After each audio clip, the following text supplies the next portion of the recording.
This is the Big O Show. All right. How you doing, Ira? Are you doing good? Good. Enjoyed the 3-day break. Finally got a little bit of a weekend, so that was nice. And of course, just when I thought I was getting away, signed Kevin Love, signed Cody Zeller, redo the roster. Look, they got better because they addressed areas of needs. Does this push them to some mountain? The way I look at it, they're more balanced is what it is. Does it get you closer to the elite? Not at all. But you are better balanced now than you have been all season long. You've been completely imbalanced with the bigger players and putting Caleb in positions that he shouldn't be in.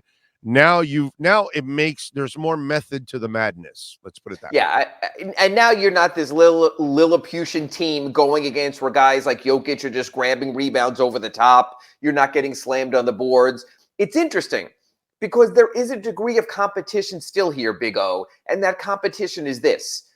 Can Caleb Martin hold on to his starting job simply because of his versatility versus Love? We'll see. Is Omer Yurtseven the player we saw for 6 weeks where, hey, Cody Zeller just becomes insurance in case Omer doesn't come back? Yeah. That's what I said.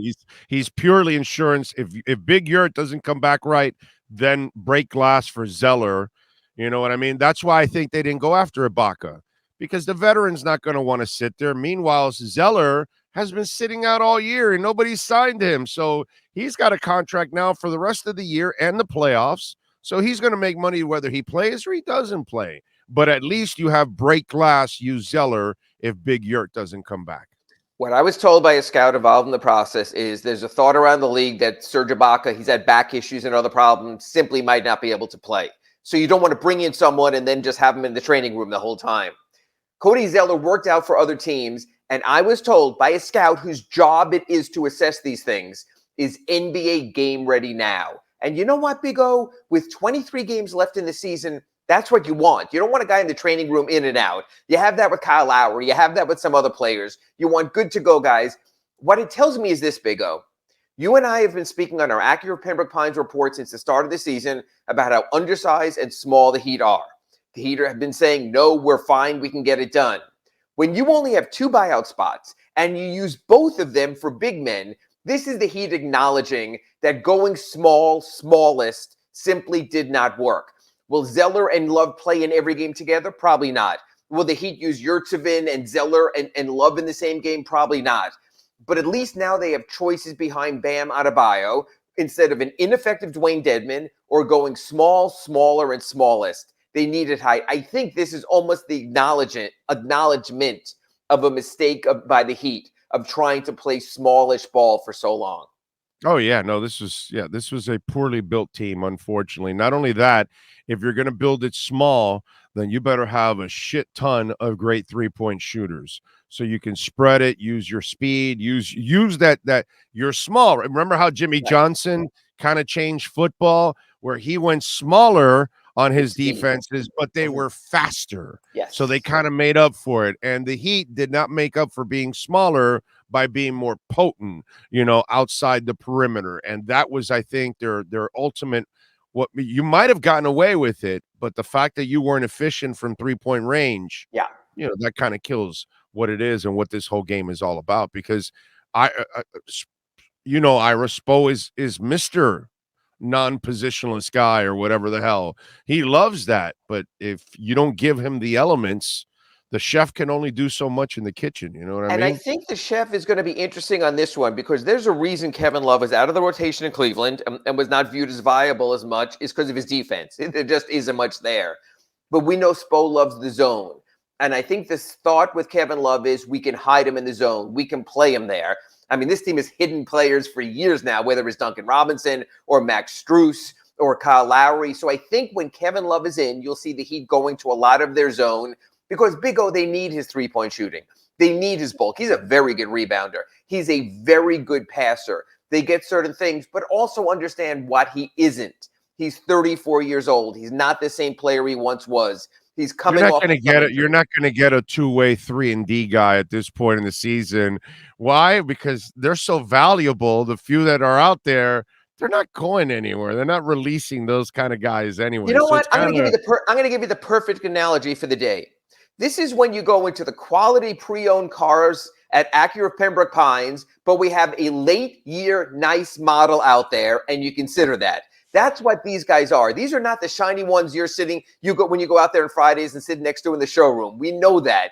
These are a nice late model used version with Russell Westbrook or Patrick Beverley or Danny Green or Serge Ibaka. That's what you're getting right now. So what you're doing is you're literally looking under the hood.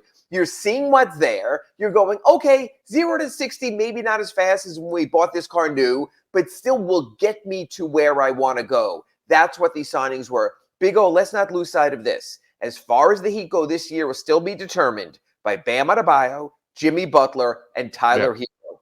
Everyone else is a complementary piece. All right, Yurtseven, what's the plan? Is he coming back for sure Friday? Going to play a significant amount of minutes, a little bit of minutes?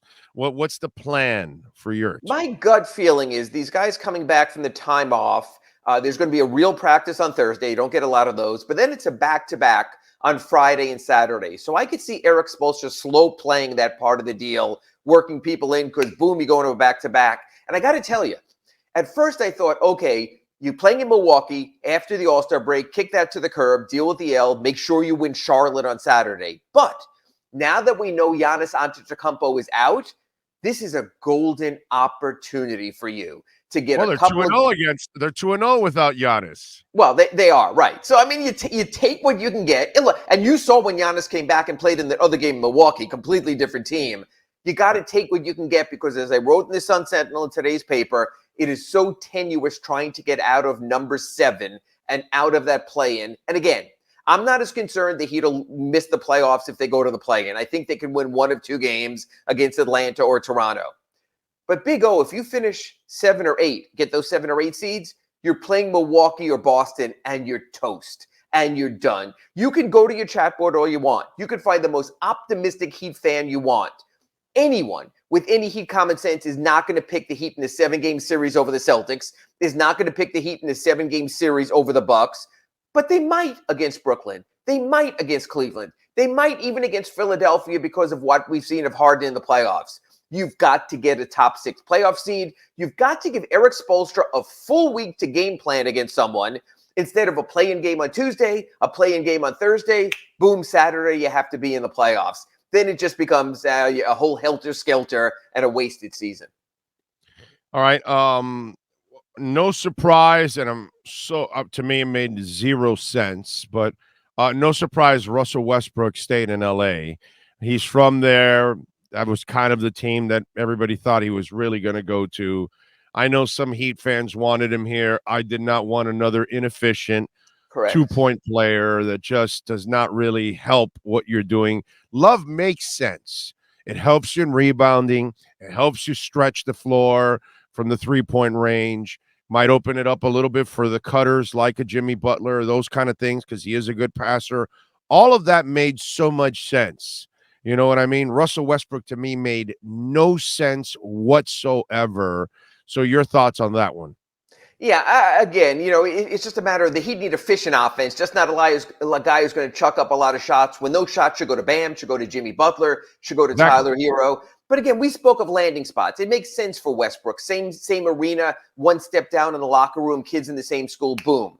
Patrick Beverley, a Chicago product. He goes back to Chicago, makes sense. You get guys who were going to Phoenix because Terrence Ross, because they're a better team. It makes sense. Guys going to Denver because they have a chance to succeed in the playoffs. Makes sense. You have to understand there's one thing that's very interesting at play here.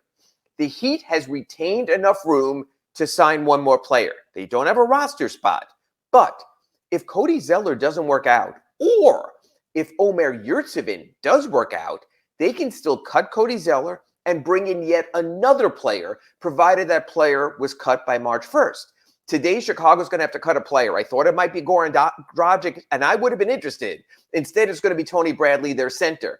But what I'm thinking the Heat did with Zeller is they said, hey, we're going to give you 3 weeks to compete with Omer Yurtseven. If he beats you out, we're going to go ahead, maybe then add a guard, because then they can also give Kyle Lowry a good citizen sort of tryout. Can you deal with maybe being a backup, playing limited minutes, pushing yourself a little more? So I don't think this is fully written right now how the Heat's final playoff roster will look like.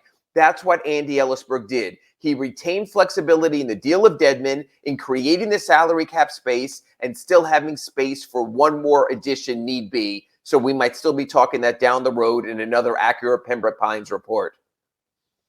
Are you surprised the team that they're playing on Friday, the Milwaukee Bucks, signed a former Miami Heat player that was in a lot of hot water? No, because I think this is the league of second chances. This is a guy who has done everything right. It's the nitwit who says something wrong and stands by it that Right. you're concerned about. You know what? You can make an argument that Myers Leonard has gone above and beyond, that he realized what he said was so distasteful, so poorly constructed. He went out in the community and did something about it. I'm not so sure, no offense to you, Big O, or myself, that either of us right now have a better record of public service over the last 2 years than Myers Leonard. He has committed himself to righting a wrong. That's all I want. I don't mind. We all make mistakes. It's how you come out of that mistake. It's how you're apologetic. True. This was not the agent writing this statement where you read it on the Big O show and you go, that doesn't sound like that guy's voice. That sounds like an agent and a PR specialist saying it. Myers is a different cat. Myers' problem was this.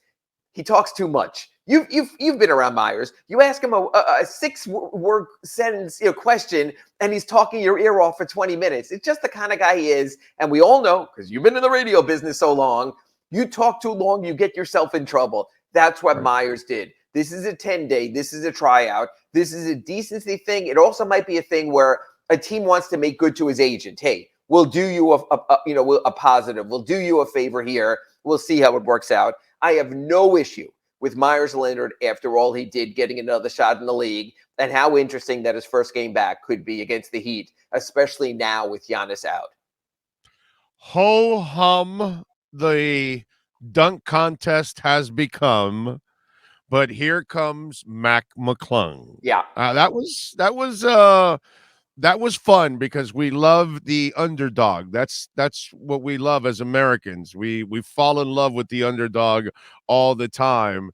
And McClung was that story that everybody got behind because he's the G League guy. He's not really the NBA guy. And I gotta say, I didn't watch really. I thank YouTube because they just condense it for you. Right. And so you get to watch all 10 minutes of the entire Highlights. competition. Yes. And I'm in, I'm out, and I found out about it. And the guy that was competing with him at the end was basically doing dunks we'd already had seen and Right. actually seen other people. In fact, the one he did baseline, the tomahawk, the Zach LaVine kid did a much better one a couple of years ago. Been there, seen it, done it. It was a reverse tomahawk, which was even harder by the one that LaVine did. So to me, it was like, but this kid did some stuff that was pretty, original a little bit. And again, his hops were out of this world. And that's what I want to get to, is he did it as a 6'2" guard. Think about the real moments of the dunk contest. Spud Webb, Nate Robinson, the undersized guy. It's not a big deal for a 6'10" guy to dunk. It's what they do. It's who they are. It's the undersized. I almost think, like in that old, I think it was the WBL basketball league, you had to be 6'5" and under to play. The dunk contest should be left to the small guys. Maybe do it this way. 6'5" and under for the dunk contest. 6'10" and taller for the three-point contest. Get guys out of their comfort zone to make it interesting. That's why Matt McClung, as much as being an unknown and a G League player, you can relate to the 6'2" guy who actually had to jump high and get off the ground versus the 6'10" guy. God bless Dwight Howard and the 11-foot rim and what he did. Right. But he's a 7-footer. He lives up there. He dunks for a living. That's what I thought made it. Yeah, I think he saved the dunk contest. God bless the NBA for finding that kind of talent. But you're just never going to see the stars in it. There's very little for them to gain. And for a lot of players, it's doing it in transition during a game at game speed that makes it so thrilling, not standing there and getting props and setting it up. It's become a tired contest. I think the NBA realizes that, at least for 1 year, they were able to save it. Yeah, and it was a great little hook to allow a G League player in it. And listen, we all know the and ones, and we all know the Drew League guys and all that kind of. We all know that there are actually some amazing dunkers that aren't Sure. necessarily NBA players.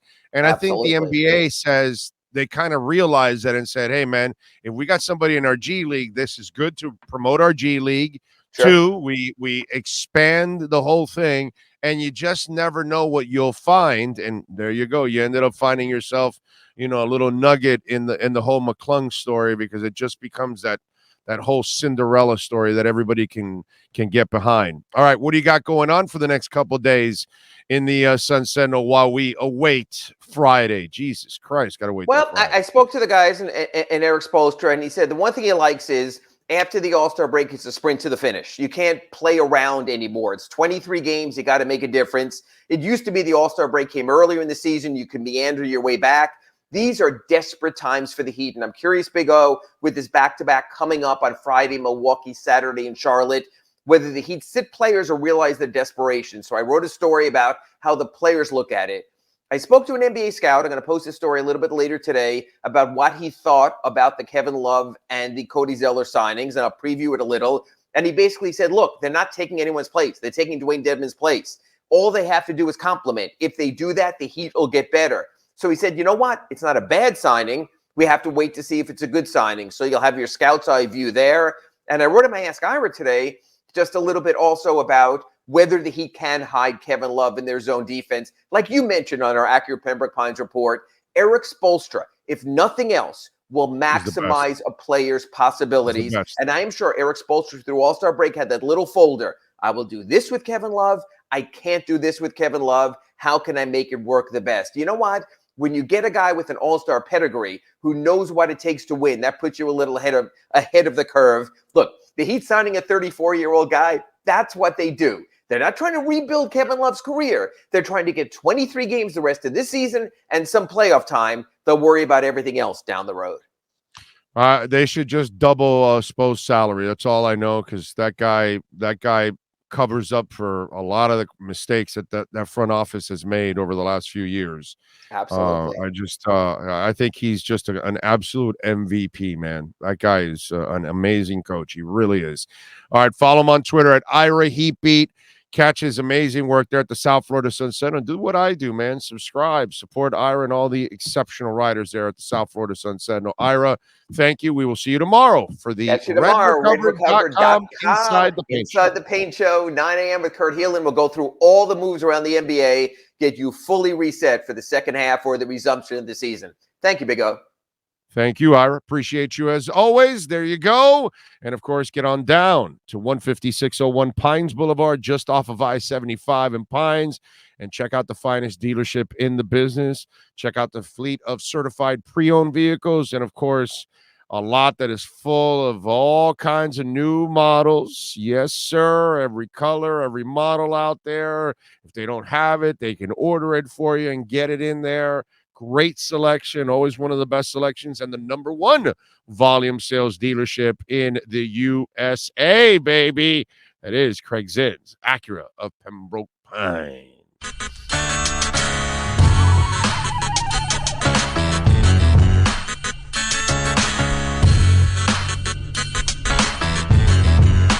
This is the Big O Show. This is the Big O Show.